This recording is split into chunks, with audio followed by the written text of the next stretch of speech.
Continue working day in the Ukrainian Crisis Media Center, and I invite to the microphone Colonel Oleksandr Motuzyanyk, official spokesperson of the presidential administration in ATO-related issues, and he will present the latest information from the ATO zone. Good afternoon. Please, here to the latest events which happened during last 24 hours in the along the contact line near Lugansk. The enemies yesterday opened fire alongside the entire contact line. In majority, that exchange of fires were not continuous, except Stanitsa Luganska. From the right bank of the Siversky Donets River, the enemies shelled our positions during 2 hours from grenade launchers, from big caliber machine guns, and also launched 6 mines of 120 millimeters caliber. During the last day near Lugansk, there were 8 shellings and 1 from the mortars. Near Donetsk, the last 24 hours were characterized by intensive use of mortars. The general staff suggests that the militants launched more than 160 mines along the contact line.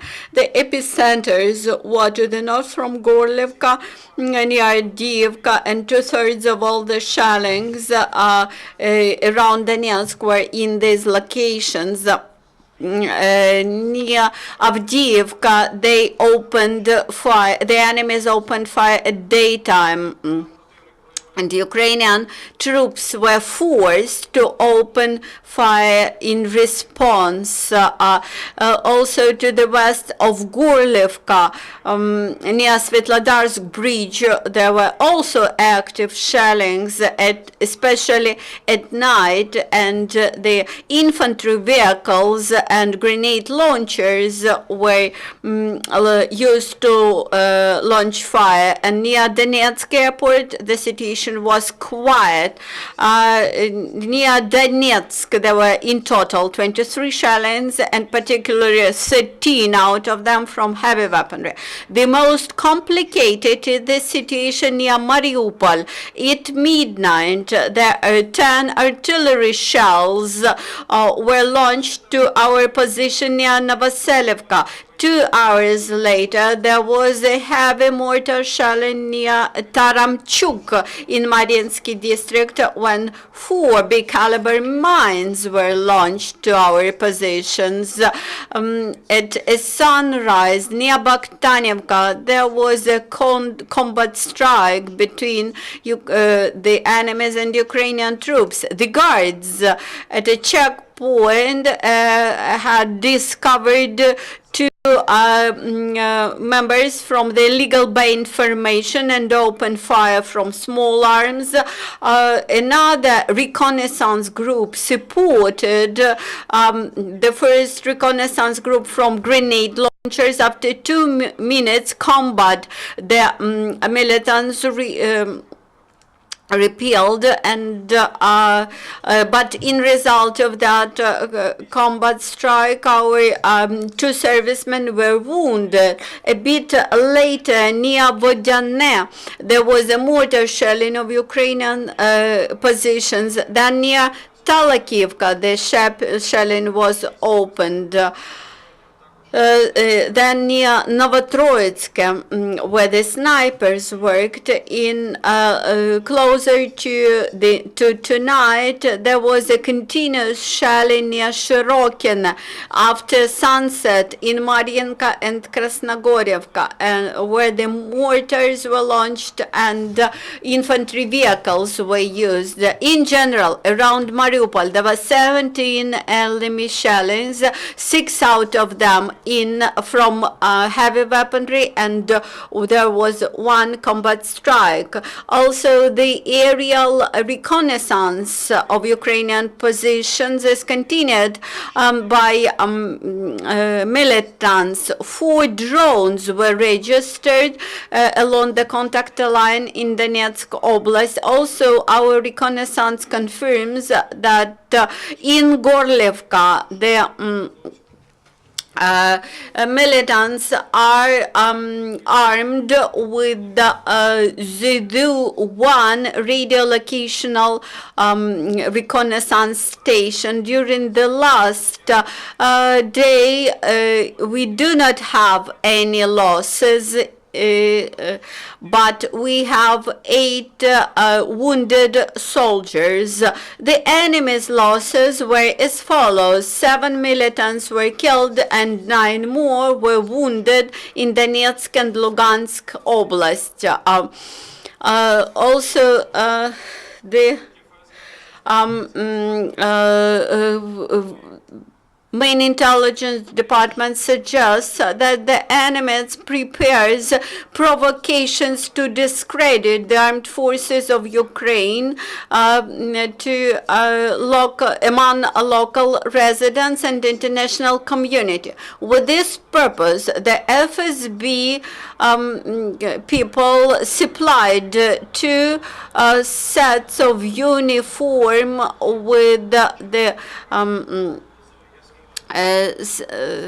signs of Ukrainian army, and they supplied it to the positions of militants.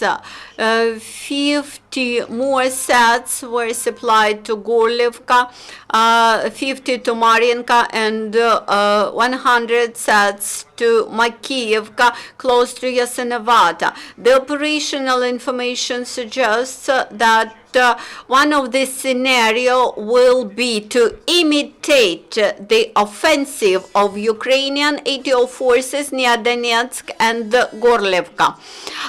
The SBU of Ukraine had detained a citizen of Uzbekistan who was participant of the band formation in DPR.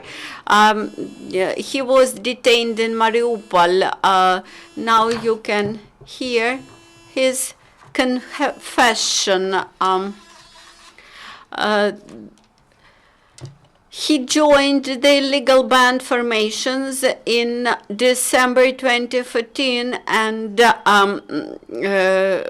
participated in the combats with the ATO forces in Gorlivka and Shirokina. This month, he applied for Ukrainian citizenship, but the special services disclosed him, and when I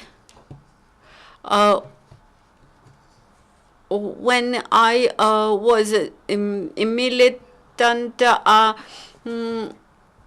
my fellows were people from this former Soviet Union, and I participated in combat operations with Ukrainian forces.